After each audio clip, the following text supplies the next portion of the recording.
모든 스포츠에는 선수들이 지키는 불문율이 있습니다. 야구의 경우 투수가 안타를 맞지 않고 노히트 노런을 기록하고 있을 때 이를 언급하면 안 된다는 불문율이 있고, 탁구의 경우 10대 0으로 이기고 있을 때 일부러 서브 미스를 해 퍼펙트 게임을 피하는 불문율이 있습니다. 그리고 축구의 경우 선수가 쓰러져 있을 때 공을 경기장 밖으로 내보내야 한다는 불문율이 있는데요. 불문율은 규정집에 없지만 선수들이 오래전부터 암묵적으로 지키자고 정한 것이고 지키고 있기 때문에 불문율을 어기는 게 결코 규정에 벗어난 행동은 아닙니다. 하지만 NBA에서는 이 불문율을 어기면 팬들에게 야유를 듣고 상대방 선수에게 질타받고 심지어 단체 싸움이 일어나기도 하는데요. 이 불문율은 바로 경기 종료를 앞두고 점수차가 큰 경우 공격을 하면 안 된다는 불문율입니다. 22-23 NBA 정규리그 뉴올리언스 펠리컨스와 피닉스 선즈와의 경기에서 뉴올리언스의 자이언 윌리엄슨이 보여준 윈드밀 덩크는 당시 큰 화제가 되었는데요. 화제가 된 이유는 윌리엄슨의 덩크가 화려해서가 아닌 경기 종료 5초를 남기고 뉴올리언스가 9점 차이로 앞서 이미 경기의 승부가 결정된 상황에서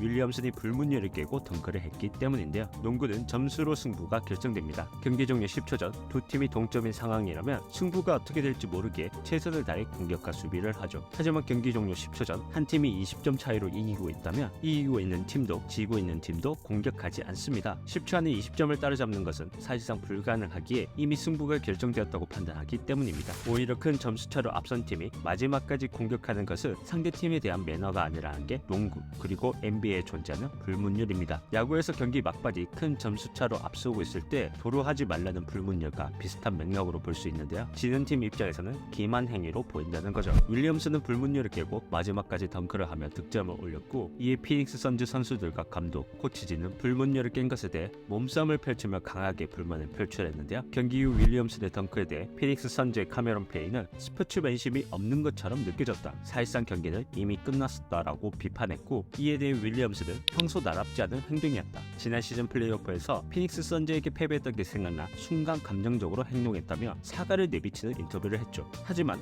윌리엄슨 이외에도 NBA의 불문율을 깬 선수는 꽤 되며, 과연 불문율을 지키는 게 맞는가를 두고도 선수들과 팬들의 의견은 나뉘고 있는데요. 17-18 NBA 골든스테이트 워리어스와 클리브랜드 캐벌리어스의 파이널 1차전 연장전에서 경기 종료 18초 전 122대 114로 앞서던 골든스테이트 선수들은 하이파이브를 하며 공격하지 않고 그대로 경기를 끝낼 것 같았죠. 그런데 케빈 듀란트의 패스를 받은 션 리빙스턴이 슛을 했고, 트리스탄 톰슨은 이를 저지하다 파울을 받게 됩니다. 이후 리빙스턴의 행동이 마음에 들지 않았던 톰슨은 트레이먼드 그린과 마찰을 겪으며 퇴장까지 당하게 됩니다. 경기 후 톰슨은 던지지 말아야 할 슛을 던지길래 저지한 거다. 20초를 남기고 10점 차로 앞서는 팀이 슛을 던지지 말아야 한다. 그건 불문율이다 라고 얘기했죠. 하지만 스테판 커리는 마지막까지 플레이해야 한다. 실책을 기록하지 않으려고 한 것이며 문제가 없다고 생각한다고 얘기했고, 케빈 듀란트는 상대팀을 존중하지 않아서가 아니다. 우리가 항상 하던 플레이를 했고 실책을 기록하고 싶지 않았던 거다고 얘기했죠. NBA는 남아있는 정규 시간보다 공격 제한 시간이 짧은 상황에서 슛을 던지지 않을 경우 팀 실책으로 기록되기에 커리와 듀란트는 이를 피하기 위해서 불문율을 깬 것이라고 설명했지만, 불문율을 지켜야 한다는 쪽에서는 팀 실책으로 기록되더라도 그게 상대팀에 대한 매너이자 배려라고 바라보고 있습니다. 스포츠는 갈비지 타임이라는 용어가 있는데요. 직역하자면 버려지는 시간으로, 게임의 결과가 이미 결정된 상황에서 주요 선수를 교체 선수로 교체하거나 공격을 하지 않고 그냥 시간을 흘려보내는 시간을 뜻합니다. 복싱, 유도,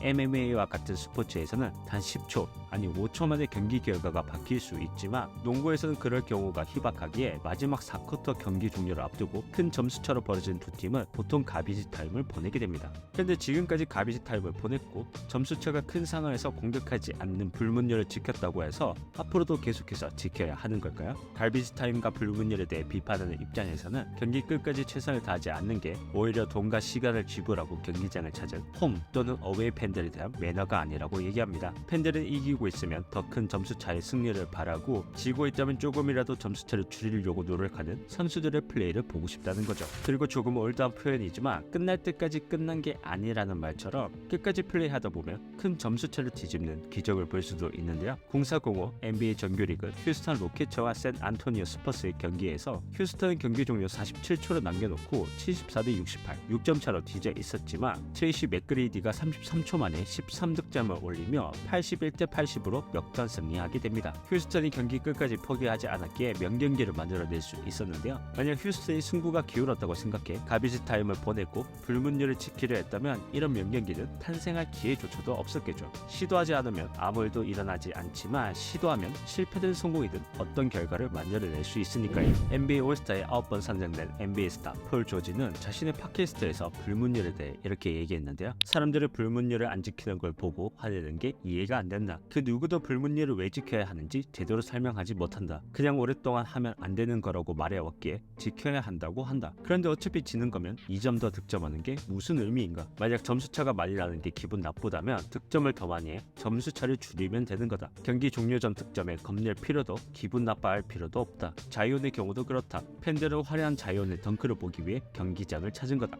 지는 팀 입장에서는 경기 종료를 앞두고 승부가 결정지어진 상황에서 추가 득점을 굳이 올릴 필요가 없다는 불문율을 지켜야 한다는 입장도 이해가지만 승부의 결과와는 상관없이 경기 끝까지 최선을 다하는 게 맞다는 불문율을 지킬 필요가 없다는 입장도 이해가 가는데요. 여러분은 어떻게 생각하시나요? 불문율 꼭 지켜야 할까요? 다양한 스포츠의 흥미로운 이야기를 듣고 싶다면 구독을 눌러주세요. 재미와 유익한 스포츠 정보를 전달하는 애슬레틱 라이프입니다.